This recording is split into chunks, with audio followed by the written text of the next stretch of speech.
College પૂરી થાય અને તરત જ એક પ્રતિષ્ઠિત અને પાવરફુલ સરકારી નોકરી? હા, બિલકુલ. ગુજરાત જાહેર સેવા આયોગે એટલે કે જીપીએસસીએ તાજેતરમાં જ ગ્રેજ્યુએટ્સ માટે એક એવી શાનદાર તક જાહેર કરી છે જે કોઈના પણ ભવિષ્યને એક નવી જ ઉડાન આપી શકે છે. જે લોકો સરકારી અધિકારી બનવાનું સપનું જોઈ રહ્યા છે એમના માટે આ માહિતી ખરેખર ખૂબ જ મહત્વની છે. તો મનમાં પહેલો સવાલ એ જ આવે કે શું આવું ખરેખર શક્ય છે કે કોલેજ પછી તરત જ સરકારી અધિકારી? તો જવાબ છે હા. આ ભરતી સીધી જ ગ્રેજ્યુએશન પછી એક શક્તિશાળી પદ પર પહોંચવાનો રસ્તો ખોલી રહી છે. ચાલો આ તકની બધી જ વિગતોને ઊંડાણમાં સમજીએ. અને જુઓ, આ પદ સાથે જે વળતર જોડાયેલું છે ને એ પણ એટલું જ પ્રભાવશાળી છે. આ પદ પરનો મહત્તમ માસિક પગાર ₹1,42,400 સુધી જઈ શકે છે. આ આંકડો જ બતાવે છે કે આ ભૂમિકા કેટલી પ્રતિષ્ઠિત અને મહત્વની છે. તો સવાલ એ છે કે આ નોકરી માટે આદર્શ ઉમેદવાર કોણ છે? શું તમે એના માટે ફિટ છો? ચલો એ માપદંડો પર એક નજર નાખીએ જેનાથી ખબર પડશે કે આ તક કોના માટે બેસ્ટ છે. આ પદનું નામ છે હિસાબી અધિકારી એટલે કે એકાઉન્ટ્સ ઓફિસર ક્લાસ 2 અને આ પોસ્ટિંગ સીધું ગુજરાત સરકારના નાણાં વિભાગ હેઠળ આવે છે. મતલબ કે આ રાજ્યની આર્થિક વ્યવસ્થામાં એકદમ જવાબદારીવાળી અને નિર્ણાયક ભૂમિકા છે. હવે વાત કરીએ સૌથી અગત્યની એટલે કે ભણતરની. આ પદ માટે કોણ અરજી કરી શકે?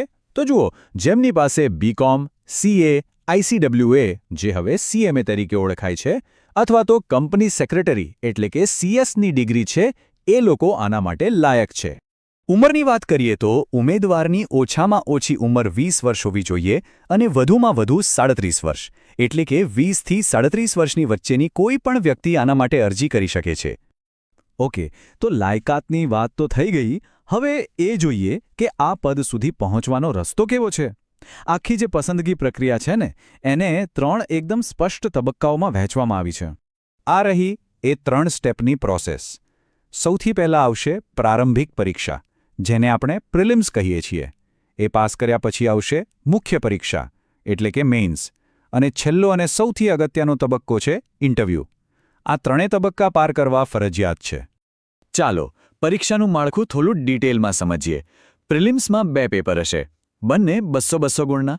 એ પછી 900 ગુણની મુખ્ય પરીક્ષા જેમાં 5 પરિણાત્મક પેપર લખવાના રહેશે અને છેલ્લે 100 ગુણનો ઇન્ટરવ્યૂ. આ આખું માળખું સમજવું એ તૈયારીનું પહેલું અને સૌથી મહત્વનું પગલું છે.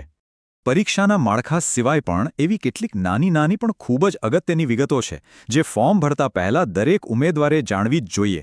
ચાલો એના પર પણ એક નજર કરી લઈએ. આખી ભરતી પ્રક્રિયામાં કુલ કેટલી જગ્યાઓ છે?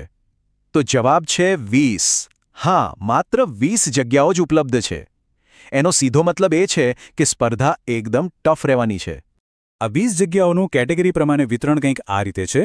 જનરલ કેટેગરી માટે 8, એસસીબીસી માટે 6, એસટી માટે 3, એસસી માટે 2 અને ઈડબ્લ્યુએસ કેટેગરી માટે 1 જગ્યા રાખવામાં આવી છે.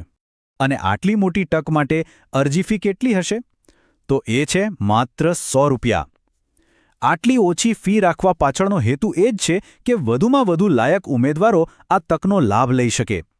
હવે એક ખૂબ જ અગત્યની સૂચના જેના પર ખાસ ધ્યાન આપજો, ખાસ કરીને કોમર્સના વિદ્યાર્થીઓ જેમને કેલ્ક્યુલેટર વાપરવાની આદત હોય છે એમના માટે આ જાણવું બહુ જરૂરી છે. પ્રિલિમ્સ પરીક્ષામાં કેલ્ક્યુલેટર લઈ જવાની સખત મનાઈ છે. આ વાત મગજમાં બરાબર ફિટ કરી દેજો. સારું, તો હવે બધી માહિતી મળી ગઈ છે. હવે સમય છે એક્શન લેવાનો. ચાલો એ જરૂરી તારીખો અને સ્ટેપ્સ પર નજર કરીએ જે ઉમેદવારોએ તરત જ ધ્યાનમાં લેવા પડશે. આ તારીખો કેલેન્ડરમાં માર્ક કરી લેજો. અરજીઓ 7 એપ્રિલે શરૂ થશે અને 21 એપ્રિલે બંધ થઈ જશે. બહુ જ ઓછો સમય છે. પ્રિલિમ્સ પરીક્ષા જૂન મહિનામાં છે અને મુખ્ય પરીક્ષા આવતા વર્ષે જાન્યુઆરીમાં લેવાશે. એટલે સમયસર અરજી કરવી એ સૌથી પહેલું અને મહત્વનું કામ છે. અરજી ક્યાં કરવી? તો એના માટેની એકમાત્ર ઓફિશિયલ વેબસાઇટ છે gpsc-ojas.gujarat.gov.in. અરજી કરવાની આખી પ્રક્રિયા અહીંથી જ થશે. બીજા કોઈ સોર્સ પર ભરોસો ન કરતા. તો આ બધી જ વિગતો જાણ્યા પછી હવે આખરે સવાલ જ છે કે શું આ એ જ કરિયર છે જેની કોઈ આટલા સમયથી રાહ જોઈ રહ્યું હતું? કારણ કે આ એક એવી તક છે જે ખરેખર જીવન બદલી શકે છે. હવે આના પર શાંતિથી વિચાર કરીને નિર્ણય લેવાનો સમય છે.